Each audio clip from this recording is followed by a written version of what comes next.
Marsida, më trego. Më kthyen shpinën të gjithë, edhe prindrit. Vajzat ja kam lënë ish burrit. Nata më zë vetëm në një dhomë të errët dhe mendimin se si janë vajzat e mia më mbyt. Ika nga qyteti im, sepse të gjithë më kthyen shpinën, edhe prindrit. Ditën që më braktisën ata, sepse u turpërua nga divorci im, unë lash me të atën 2 vajzat e mia dhe u nisa të gjej veten time të re. 16 vite martesë, 16 vite ku mësova të hesht, të duroj, të justifikoj dhunën, tradhtin, frikën, derisa u sëmura. Depresioni më vuri poshtë. Pas vitesh të tëra përpelitje, kërkova ndihmë dhe aty gjeta dritën time. Vendosa ta ndjek. Kam ardhur e vetme në Tiranë, duke kërkuar për mundësi ku të ngrej veten. Vajzat më pyesin shpesh: "Mami, kur do vish?" E vogla qanda më kërkon, e madhe tregohet e fortë, por unë ja ndjej dhimbjen. I shoh një herë në javë dhe më mungojnë çdo ditë. Vetëm unë e di dhimbjen që kam për brenda. Për këtë sakrificë po e bëj për të treja ne. Unë dua të gjej veten dhe vajzat e mia të rriten duke parë nënën e tyre të fortë dhe të lumtur. Dhe për herë të parë, po e them me zë, pa turp, nuk jam një nënë e dështuar, jam një grua që u zgjua.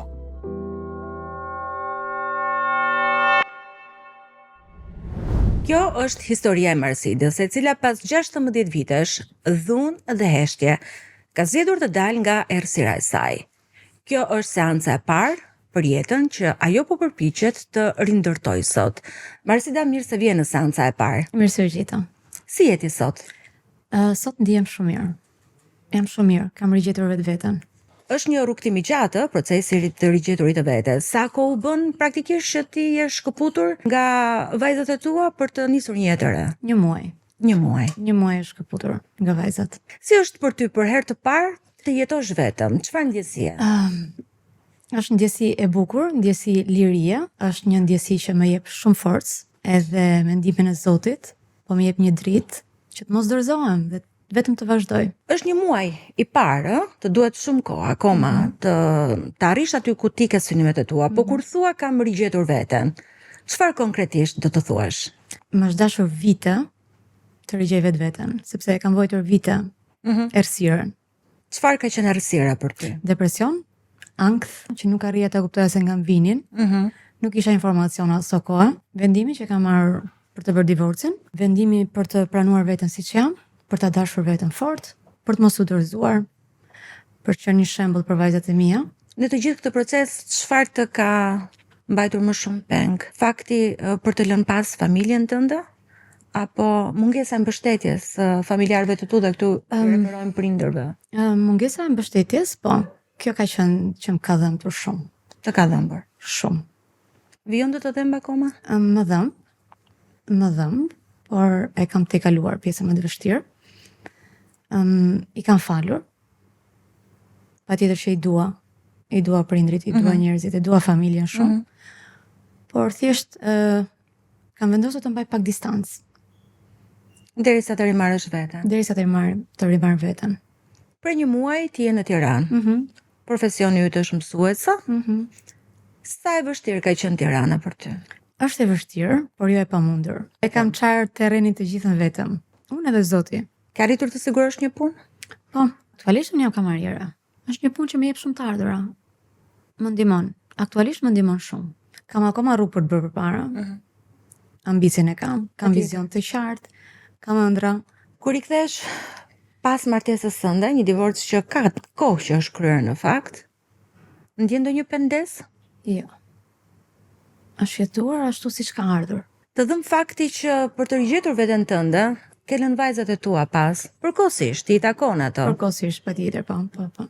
Më dhëm shumë por që e kam kthyer në forcë. Si është marrëdhënia jote me ato sot? Është marrëdhënie shumë hyjnore. Sa herë që reagohem nga vajzat, i them që mami ju a ka lënë zemrën ju. Zemra ime është këtu te ju, edhe pse nuk jam fizikisht. Edhe kështu tentoj ti qetësoj pak. Sidomos të voglën. Se madhja ka një tjetër natyrë, është pak më e pjekur. E vogla po. Si përpiqesh t'ja shpjegosh të voglës? Ajo është 6 vjeç apo ja? Po. Si përpiqesh t'ja shpjegosh mungesën tënde? Duke i thënë që mami do vi, do të sjellë dhurata, do të sjellë lodra. Të kërkon shpesh? Më kërkon po. Kam lidhje më të fortë me të voglën. Po me të madhen si komunikon? Ajo është adoleshente? Ajo është 16 vjeç. Po. E kam një raport si shoqe me të. Është karakteri fort, por brenda vetes thellë i ka ato traumat, E ka akoma, edhe se një periudhë koha më është dashur ta ndjek me terapiste, me psikologe, atë edhe veten. Ka qenë periudha mbas divorcit apo gjatë martesës? Pas divorcit. Edhe pse më thoshte që jam mirë, është okay që ju jeni ndarë, për mua është okay. Por unë ndjej që nuk ishte okay. Me sa duket e ka E mbrojtur kishte të gjithë brenda. brenda.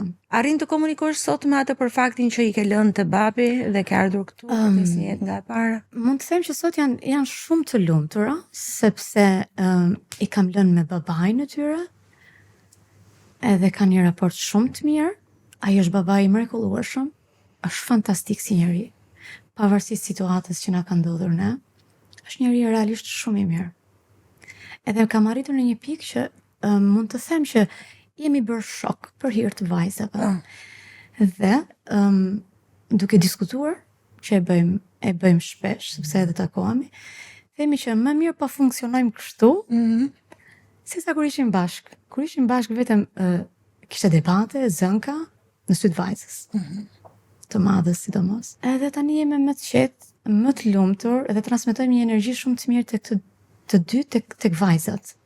Po është edhe shumë interesant fakti se si ai ka lënë jetën e tij në emigracion për t'ju përgjigjur kërkesës tënde që të vi të mbaj vajza sepse ti kishe nevojë të nisje diçka për veten tënde nga e para. Ja kam kërkuar dhe më ka thënë po. Ja kam kërkuar dhe i kam thënë që kam nevojë për ndihmë. A vjen? Ti mbash vajzat? Dhe më ka thënë po direkt. Dhe unë vlerësoj shumë këtë gjë. Të ka dhënë hapësirë ty të gjesh veten tënde. Po pse pikërisht bashkëshortit ja kërkova këtë gjë? Sepse në një moment caktuar, familja ime mund të them që mi ktheu krahas, edhe aty e kam ndjer vetëm. Ajo ka qenë thika. Më e fortë. Familja. Çfarë të thanë ata pas divorcit? Nuk mundemi më të të mbështesim. As për të mbajtur vajzat, që ti të mësoj diçka. Vetëm atë kërkoja, me mbajt vajzat, edhe me dalë dhe me luftu unë vetë. Ja. Me ngrit kokën, me arrit gjëra që doja. Po pse? Është turp për ta që ti përfundove një martesë? Për ata ka qenë turp. Vazhdon të jetë. Po ty të ka vrarë bara e paragjykimeve, duke nisur nga familja dhe tek të tjerët? Edhe pse përpiqesha t'i thoja prindërve që është okay, kjo situata ime kështu, e kanë pamundur, e vuajnë. Sa të vështirë ke ti të jetosh sot fizikisht larg vajzave? E kam aq sa të vështirë, por edhe të lehtë njëkohësisht, sepse Zoti më ka dhënë një forcë, më ka dhënë një dritë që unë ta çaj dhe të eci. E vështirë kur jam vetëm natën, edhe e lehtë kur jam ditën që vrapoj për punë. Çfarë ndodh në netet e tua të pagjume? Mund të them që më kap ankthi. Më kam vojtur vite me ankthi, por tani dita menaxhoj. Jam mësuar ta menaxhoj. Ke frikë për vajzat? Frikë për çfarë? Nëse ato janë mirë, nëse ato po vuajnë për ty, nëse u mungon diçka, nëse janë të sigurta. Për pjesën që i mungoj unë si mama, si prezenca ime, patjetër që po.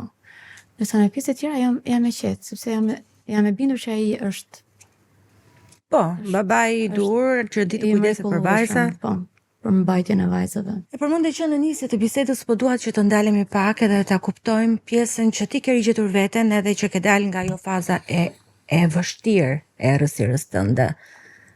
Çfarë të ka ndihmuar në këtë proces ose si e ke ndihmuar ti veten tënde në këtë proces? Duke lexuar shumë libra, duke ndjekur trajnime, duke medituar shumë. Isha shumë kurioze për të njohur njerëz, gjatë gjithë kohës njerëz të rinj. Kam qenë e etur. Dhe Tirana më ka tërhequr gjithmonë. Dhe kur vija këtu në Tiranë, edhe Tirana më ka ndihmuar shumë. Njerëz, kontakte që kam këtu në Tiranë. Nuk e kam lënë veten kurrë. Çfarë gjen në Tiranë që në rrethet e tjera nuk e gjen, ose të paktën në qytetin ku ti jetoje në Elbasan? Që këtu nuk paragjykohesh, që këtu nuk shikon njëri se si e veshur, se çfarë punë bën. Ai e vetëm, ai e me dikë. Këtu je e lirë, këtu thjesht je e lirë. Si shikon veten tënde si grua sot? Kam shumë vetbesim, kam një forcë që nuk e përshkruaj dot, nuk kam frikë me marrë vendime. Nuk trembëm. Nga asgjë. Shikoj një marrësi të re tek vetja. Kujtoj që në rrëfimin tënd ke ndar për ne, për seancën e parë që Në fillimet e vendimit të divorcit tënd, ndjeshe shumë e pasigurt, madje edhe kur ndodhi dhe u bë fakt, ti kishe turp ta tregoje këtë gjë. Pse? Sepse e shikoja martesën si dështim. Kisha vite që sakrifikoja, kam qenë shumë pro familjes, vazhdoj të jem pro familjes. Në momentin që ndodhi divorci, unë kisha turp ta pranoja që po jam e divorcuar, sepse më duke sikur kisha dështuar. Tu të shumë ta kaloje këtë fazë, Mersit? Shumë punë me veten, më është dashur. Kam bërë shumë punë me veten. Si ka qenë përballja me njerëzit kur ti u thoje? Kishte reagime? A ka pas ndonjë fjalë, ndonjë reagim që të ka vrarë apo? Jo. Pas ka qenë shumë e lehtë se sa ti e mendoje. Po. Ndoshta fakti se si e kam treguar unë, mënyra se si e kam treguar unë. Ka ndikuar që mos të kemi reagime të mira, që është okay të divorcohesh, është okay. Po dhe e ke zbutur pak dramën tënde, se edhe sot që vjen dhe e tregon këtë rrëfim, vjen me nota shumë më pozitive dhe po përpiqesh që në të shkruarën tënde ti të shohësh vetëm anën e dritë. Unë e di që në të shkruarën tënde ka shumë errësirë, ngjarje që ty të kanë vrarë shumë, sidomos psikologjikisht, por ti sot, si thua, i ke sfumuar, i ke fshirë ato disi. Vërtet. E ke bërë këtë gjë me vetdije? Me vetdije të plot, po. E ke falur bashkëshortin tënd për të gjitha dhimbjet që të ka shkaktuar? Patjetër. Më ka lënduar me dashje, pa dashje, por është i falur. Ndihesh e dështuar akoma sot? Jo, jam shumë krenare sot, jam shumë e lumtur. Më mirë kështu. Por siç e thash, kam ëndra, kam vizion, kam qëllime. Që janë? Shikoj, paktën pas 5 viteve, e shikoj një grua në biznes, një grua të ngritur, të arrirë, të përmbushur, të kem pranë vajzat, të kem një shtëpi timen, dhe të kem lirin financiare, shpirtërore. Vajzat e din që ti këtë sakrificë po e bën për ato? Po, unë ju kam thënë që mami po e bëj në radhë parë për veten, se nëse jam unë mirë, patjetër që janë edhe vajzat. Ke frikë ndonjëherë se kur të jetë momenti i duhur, kur ti të kesh